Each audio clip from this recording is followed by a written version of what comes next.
Hey everyone, this is Beardo coming at you with a Minutia Minute. I have good news and bad news today. They come in the form of two stacks of comic books. We're going to start with the bigger stack, which is the good news, which is this stack right here. This is the stack of books I have left to catch up on. Now, it seems like a big stack, probably, but it's not. For those of you who've been watching me over the last couple weeks, you know that I've been about a long box behind in my comic book reading, and I'm finally down to just this measly little pile of probably 15, 20 books right here. I am so excited to be able to read comic books the way they're intended to be read, fresh off the shelf, week by week, and be able to do my regular Wednesday comic book videos. So expect those hopefully next week. I'm hoping to catch up with these books today, and then over the rest of the week I'll catch up on this week's books, which I picked up at the comic book shop this morning. I got a really big pile.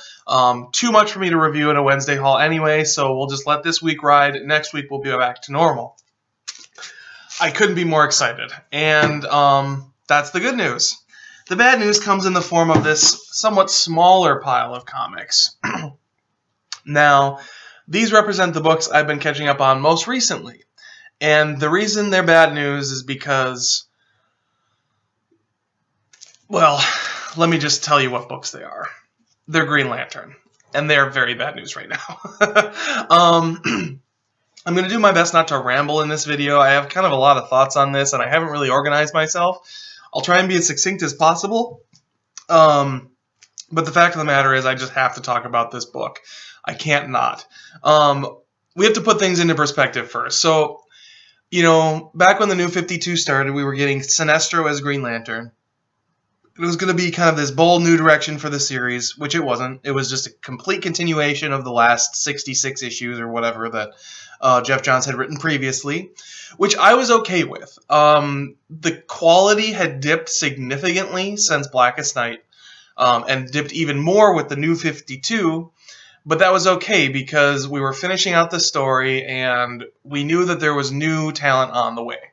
And I was so excited going into Robert Venditti's Green Lantern run with issue 21 here.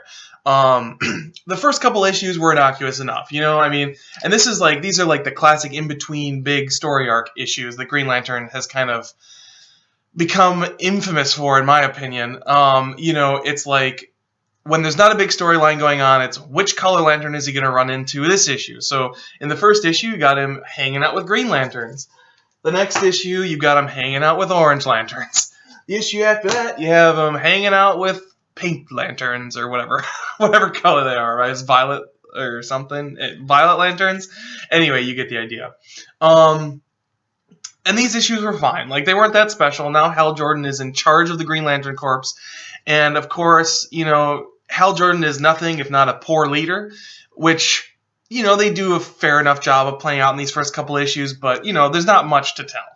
And then we hit our first big story arc, which is Lights Out, which ran basically just for a month, and it ran across all the Green Lantern titles, and it tells the story of Relic, who is this guy right here, and he is out to stop the Green Lanterns, basically take all the power out of the universe, all the emotional power, and save it, because it turns out that there's a finite amount of this power in the universe, and once it's gone, it's not only just gone, the universe comes to an end.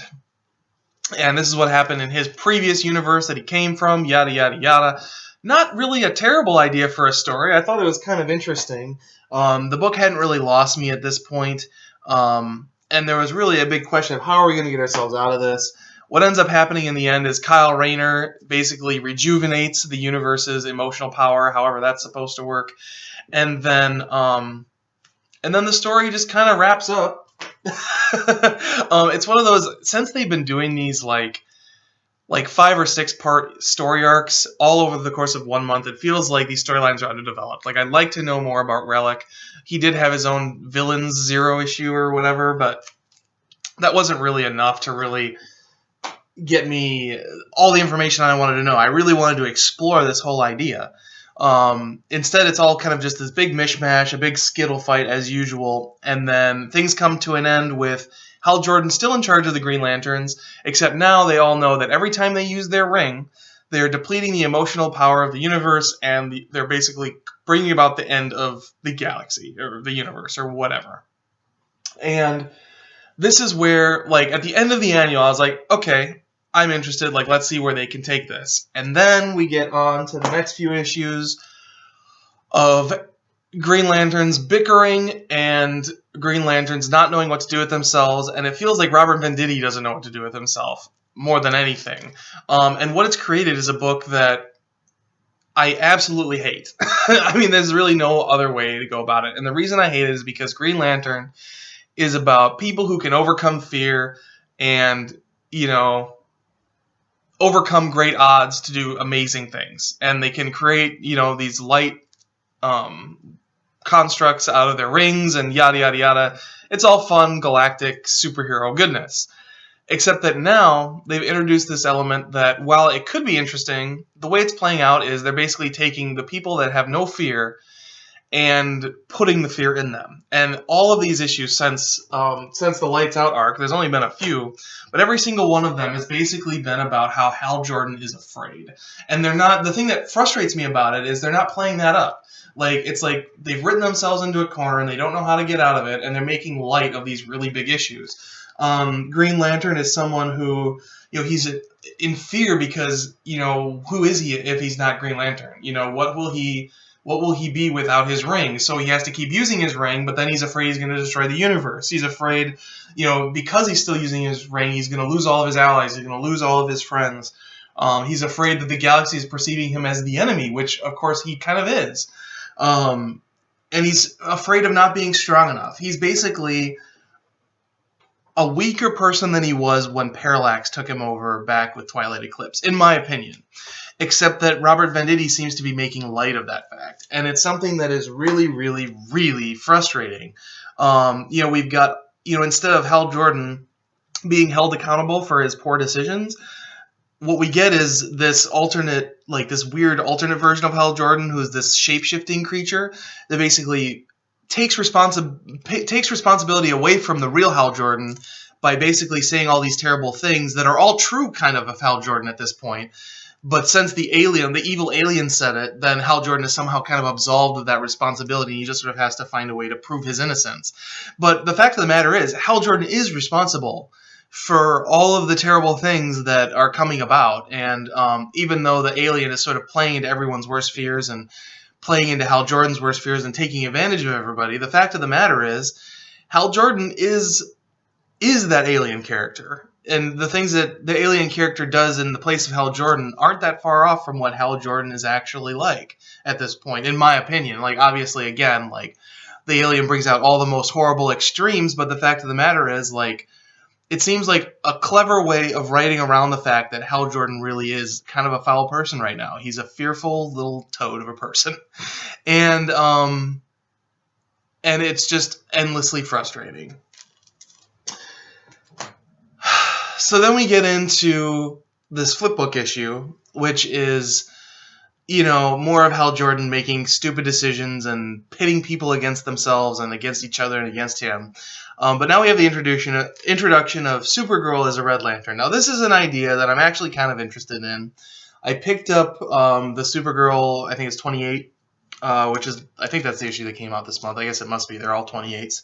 To see kind of where that story is going to go. I think there's a lot of interesting potential to have Supergirl as a Red Lantern. But the fact of the matter is, the only things that interested me in this flipbook was everyone except for Hal Jordan. We've got, you know, Hal Jordan being annoying, and we have an interesting character, Guy Gardner, as a Red Lantern, and we have an interesting character as a Red Lantern, also Supergirl. So that kind of led me to go back and pick up some Red Lanterns. I've heard a lot of good things. I am not really that familiar with Charles Soule's work. Everyone's been talking about it recently. He's been doing all these books, and I haven't been really reading any of them. So I think this is the book that I want to start picking up for a little while, because, to be honest, I don't know how much longer I'm going to last on Green Lantern. I'm determined to make it a little bit longer, like maybe a couple months, but frankly, if something major doesn't happen to improve the book, I'm going to have to just leave it. So instead I picked these up, and I'm really excited to read them. I hope that they're as good as everybody's been saying. The flipbook issue with Red Lanterns was okay. It wasn't great, but at the same time, it was one of those tie-ins, and books that are tie-ins are never as good as sort of the regular arc. So hopefully Red Lanterns can be a good replacement for Green Lanterns, because the way it is right now, I'm just not getting my Lantern fix, and I really want to get my Lantern fix. So I don't like just going off on a rant and not having anything constructive to say. So what I'm going to end this video with is just what my solution is. I have two solutions for you, DC. You have two ways to get out of this situation with Green Lantern, because the fact of the matter is something's got to be different. And, I'd really like to see the book take a different direction. This doesn't really feel like that different of a direction. It just is sort of like the same direction, just a really bad storyline. I want to see things changed up. So I want to see you do one of two things. Either we need the Civil War of the Green Lanterns. And if this was like, or not the Green Lanterns, but all the Lanterns.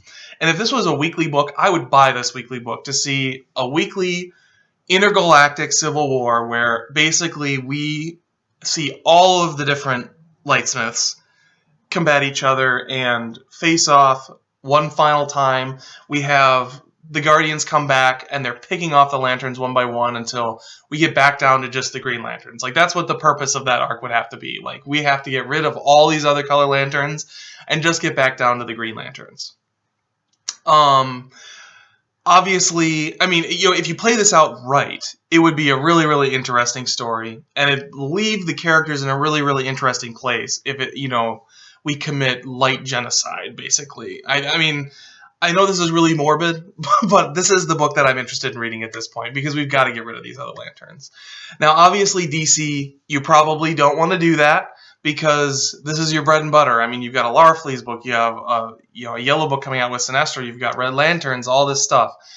Okay, the alternative is we need not Hal Jordan in charge. I would prefer Kyle Rayner. I think Kyle Rayner probably, if you're going to have like a human in charge, it should be Kyle Rayner, especially because he controls all the colors. And so what you got to do is you got to bring everybody under one umbrella. You have the Lantern Corps, of which you are taken in and you could be one of any color. Like, you recruit people, and at that point, you find out what color ring that they belong to, and you're one cohesive team. And we can get on with things rather than just have basically issues like the first couple issues we had here, where it's like flavor of the week. Is it going to be, the pink Lanterns today? Is it going to be the orange Lanterns today?